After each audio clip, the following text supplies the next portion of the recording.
Hello दोस्तों, आप सबका स्वागत है। इस 12th ऑनलाइन क्लासेस में हम इकोनॉमिक सब्जेक्ट पढ़ रहे हैं और इकोनॉमिक सब्जेक्ट में हम chapter number 8 financial budget public finance इन इंडिया ये चैप्टर हम देख रहे हैं, चैप्टर नंबर 8। और इसमें हमने अब तक पिछले लेक्चर में देखा कि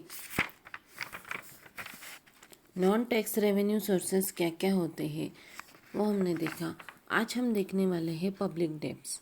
पब्लिक डेब्ट्स मीन्स क्या है? Like a private individual the government also need to raise loans. In fact, raising a debts in the most common activities of any government because government expenditure generally accepted government revenue and public debts policy of the government play an important roles in public finance। यानी यहाँ पे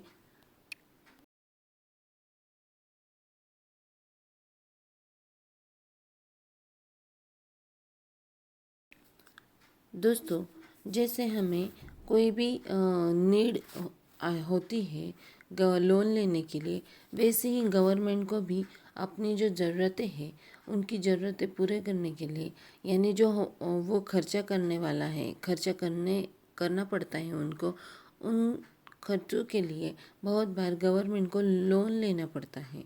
तो उस loan को ही हम कहेंगे public debts. उनका जो खर्चा होता है, एक्सपेंडिचर करना पड़ता है उनको, या फिर पब्लिक डेब्ट्स पॉलिसीज़, उनको तरह तरह की पॉलिसीज़ लानी पड़ती है, क्योंकि उनको भी एक इनकम और एक्सपेंडिचर में उनको एक जो गैप होता है, उस गैप को भरने के लिए उनको भी कई बार लोन लेना पड़ता है। तो अभी जो पब्लिक डेब्ट्स है उसके दो टाइप्स उन्होंने बताए हैं। एक जो है वो इंटरनल डेब्ट्स एंड सेकंड जो है वो एक्सटर्नल डेब्ट। अभी इंटरनल डेब्ट्स यानी when a government borrows from its citizens, bank, central bank, financial institution, business houses etcetera with in the country, it is known as the internal debts. यानी with in country में जो हम debts लेने वाले हैं, जो government बोरो करने वाली है सिटीजन्स के पास से, बैंक के पास से, सेंट्रल बैंक के पास से, या फाइनेंशियल इंस्टीट्यूट हो या बिजनेस हाउसेस हो, उनके पास से जो डेब्ट्स लेने वाले हैं या कर्जा लेने वाले हैं, तो उसको ही हम कहेंगे इंटरनल डेब्ट्स। ये हमारे कंट्री के अंदर ही लिया जाता है, उसको कहेंगे इंटरनल डेब्ट्स। सेकंड जो है वो एक्सटर्नल डेब्ट्स।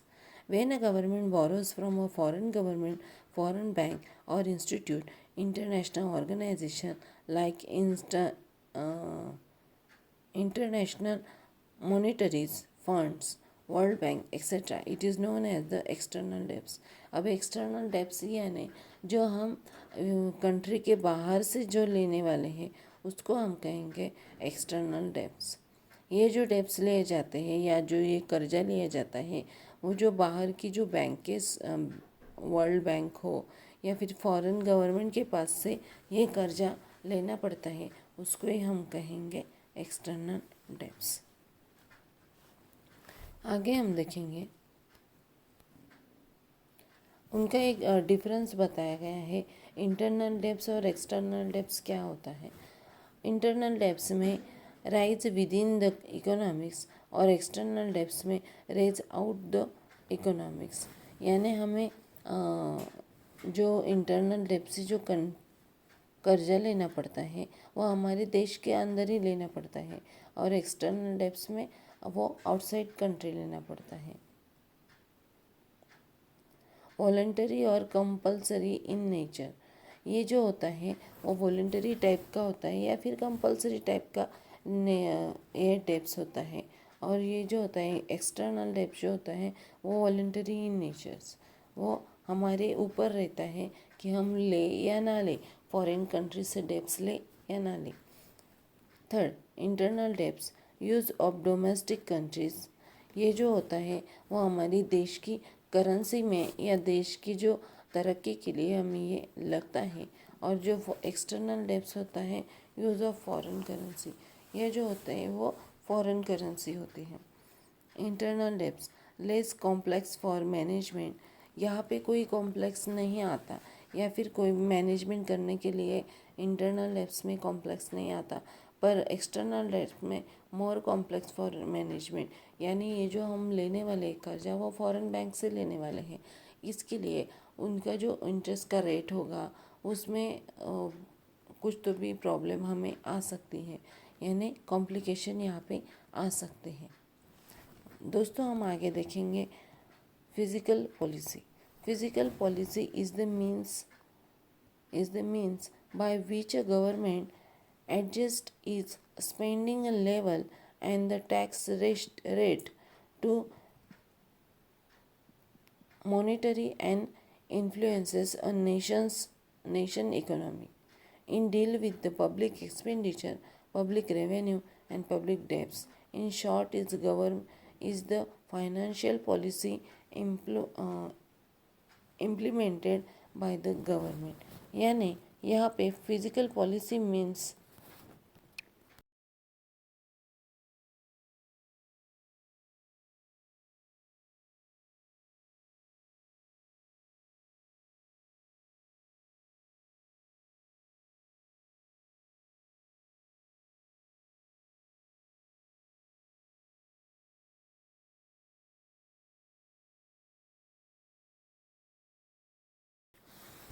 यहाँ पे जो गवर्नमेंट जो होता है वो हमारे फिजिकल पॉलिसी में एडजस्ट करता है। Government spending level and tax rate जो होता है तो वो एडजस्ट करता है। फिर वो मॉनेटरी एंड इन्फ्लेशन और नेशनल इकोनॉमिक्स जो हमारी जो इकोनॉमिक कंडीशन है उसको वो एक एडजस्ट करने के लिए हमें फिज़िकल पॉलिसीज़ की ज़रूरत पड़ती है। गवर्नमेंट जो अलग अलग पॉलिसी देते हैं, गवर्नमेंट का जो खर्चा हुआ होता है या फिर उनको इनकम लाने के लिए गवर्नमेंट देखो हर साल में कौन से अलग अलग पॉलिसी हमारे सामने पब्लिक के सामने लाते हैं। इसको ही हम कहेंगे फिज़िकल पॉलिसी। और उसमें क्या होता है, उसमें रेवेन्यू एंड पब्लिक डेब्ट्स भी आता है। In short the physical policies implemented by the government, यानी ये गवर्नमेंट के इम्प्लीमेंटेड के लिए फिज़िकल पॉलिसी निकाली जाती है। आगे हम देखेंगे फाइनेंशियल एडमिनिस्ट्रेशन। फाइनेंशियल एडमिनिस्ट्रेशन यानी जो हमारा बजट है, बजट जो हर साल हमारे जो मंत्री हैं, अर्थ मंत्री जो होते हैं, वो फाइनेंशियल बजट हमारे सामने लाते हैं। A smooth and efficient implementation of revenue, expenditure, and debt policy of the government is referred to as the financial administration. These include a preparation and the implementation of the government budgets, also within the overall growth of the countries। यानी हमारे countries के growth को ध्यान में रखकर और हमारे जो एक्सपेंडिचर हो या डेब्ट्स पॉलिसीज़ हो, ये सब को ध्यान में रख के जो गवर्नमेंट होते हैं वो एक फाइनेंशियल एडमिनिस्ट्रेशन जो होते हैं वो एक बजट गवर्नमेंट के सामने लाते हैं, उसको हम कहेंगे फाइनेंशियल एडमिनिस्ट्रेशन। आगे हम देखेंगे government budget. Government budget is an important instrument of a financial administration through which all the financial areas of the states are regulated. Budget is a financial statement showing the expected receipts and the proposed expenditures of the government in the coming financial year. In India, a financial year is from 1 April to 31st March। जो हमारा budget जो government declare करती है वो 1 अप्रैल से लेकर 31 मार्च जो है वो हमारा फाइनेंशियल ईयर है। अभी budget is an important instrument, ये बहुत ही महत्वपूर्ण बजट जो होते गवर्नमेंट हमारे सामने लाती है।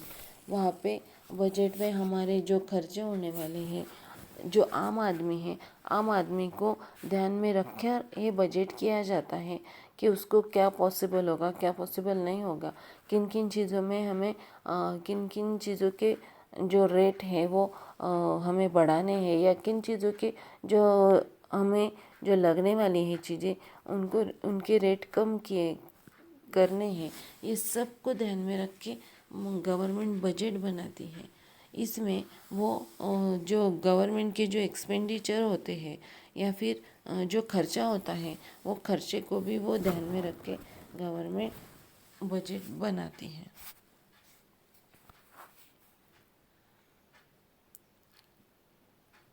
Articles 112 of the Constitution of India has a provision for annual financial statement. ये लॉ के हिसाब से 112 जो है कॉन्स्टिट्यूशन, उसमें ये फाइनेंशियल बजट हमें एवरी साल यानी हमें एक साल में बनाना है। In every budget as a set of 7 budget document describe by detail of government financial in India. ये जो बजट होता है वो 7 भागों में या 7 डॉक्यूमेंट में बटा हुआ होता है और वो गवर्नमेंट दिखाती है या फिर वो डिक्लेयर करती है। The word budget is derive from the French word bottles, which means a bag or wallet containing the financial proposal। यानी ये जो होता है वो बैग और वॉलेट के कंटेनिंग से आया हुआ है। और the financial proposal are in the form of the government expenditure and revenue. यानी गवर्नमेंट एक्सपेंडिचर क्या क्या होने वाले हैं और रेवेन्यू क्या क्या होने वाले हैं, ये इसमें हमें फाइनेंशियल प्रपोजल जो बजट को कहा जाता है। जैसे हमारे घर के माता पिता हो जो फाइनेंशियल बजट बनाते हैं, घर में क्या क्या खर्चा लगने वाला है, कौन कौन सा खर्चा करने वाला है, हमारा इनकम कितना है, ये सब देखते हैं, उसी को हम कहेंगे फाइनेंशियल। वैसे ही गवर्नमेंट को ये बजट करना पड़ता है सरकार चलाने के लिए, इसके लिए उसको कहेंगे हम गवर्नमेंट बजट। अभी रेवेन्यू एंड कैपिटल बजट, ये 2 भाग हम देखेंगे गवर्नमेंट बजट में। फर्स्ट जो है वो रेवेन्यू बजट एंड सेकंड जो है वो कैपिटल बजट। द फर्स्ट जो है revenue budget is consist of revenue receipt and revenue expenditure of the government. Revenue receipt are यानी गवर्नमेंट बजट में, रेवेन्यू बजट में जो है वो revenue receipt and revenue expenditure ये आता है। Revenue receipt are divided into tax and non tax revenue. यानी रेवेन्यू रिसिप्ट में क्या क्या डिवाइड किया जाता है, रेवेन्यू रिसिप्ट, टैक्स और नॉन टैक्स रिसीव में रेवेन्यू में। And revenue expenditure compares of internal paid और government borrowing subsidy and grants given in the state government. यानी यहाँ पे क्या होता है, एसेट्स एंड लायबिलिटी जो होती वो डायरेक्ट क्रिएट नहीं की जाती, वो इनडायरेक्टली क्रिएट किए जाते हैं रेवेन्यू बजट में। और कैपिटल बजट में the capital budget consist of the capital receipt and capital payment. यहाँ पे कैपिटल रिसिप्ट और कैपिटल पेमेंट आता है। जो capital receipt government loan, receipt में क्या क्या आता है, लोन आता है from the public and revenue, bank of India या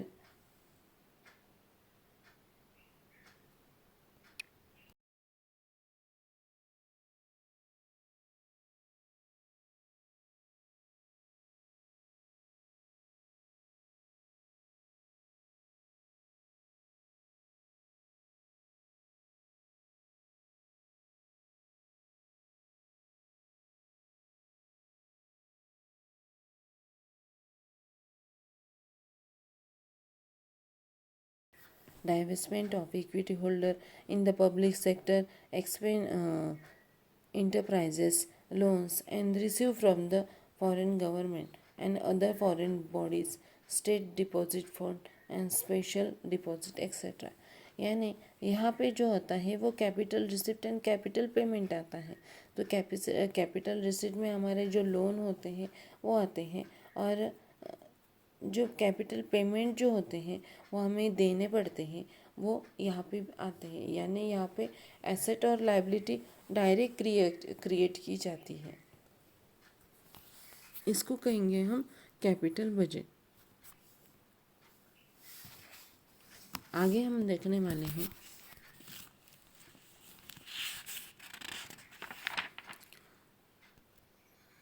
टाइप्स ऑफ बजट।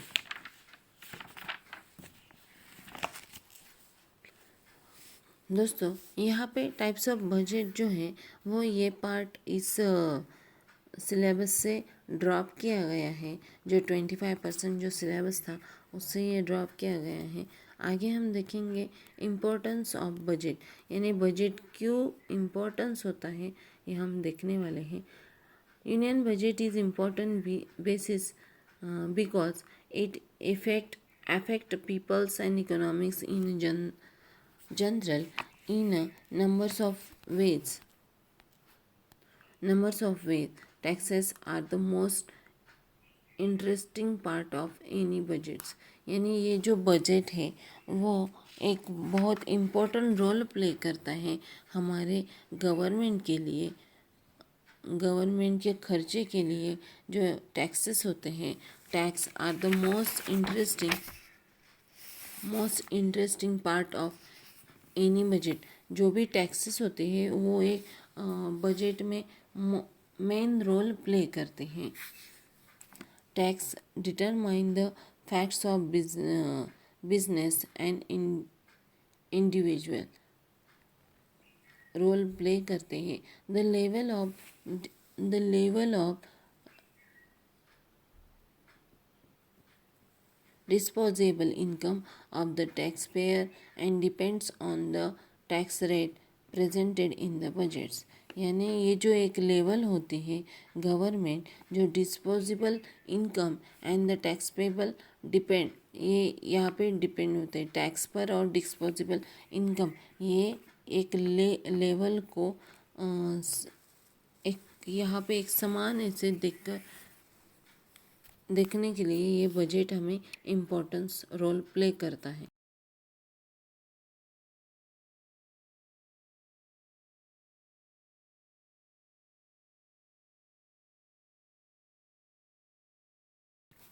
ये लेवल इसलिए होते हैं जो कर्जा लेने वाले हैं वो उस कर्जे के लिए ये लेवल दी जाती है। और फिर जो बजट क्रिएट किए जाते हैं वो बजट गवर्नमेंट के एक्सपेंडिचर होते हैं ऑन वेरियस बेड्स होते हैं, हेड्स सच एज डिफेंस होते हैं, एडमिनिस्ट्रेशन होते हैं, इंफ्रास्ट्रक्चर होते हैं, एजुकेशंस होते हैं एंड हेल्थ केयर। ये जो बजट बनाता है गवर्नमेंट तो उसमें जो होता है वो डिफेंस के लिए वो ज़रूरतमंद होता है, उनके लिए खर्चा लगता है। फिर एडमिनिस्ट्रेशन के लिए लगता है, फिर इंफ्रास्ट्रक्चर के लिए, एजुकेशन के लिए, हेल्थ के लिए। इस सब को गवर्नमेंट को खर्चा करना पड़ता है अलग अलग से। फिर इस खर्चे में खर्चा करने के लिए गवर्नमेंट को बजट डिक्लेयर करना पड़ता है। यानी उसमें देखना पड़ता है कि हमारे पास से किस तरीके से पैसे आ सकते हैं, गवर्नमेंट को किस किस माध्यम से पैसे आ सकते हैं, या फिर हमें क्या क्या खर्चा करना है, वो सब का लेखा जोखा इस बजट में डिक्लेयर होता है। तो दोस्तों ये जो था हमारा चैप्टर नंबर 8 फाइनेंशियल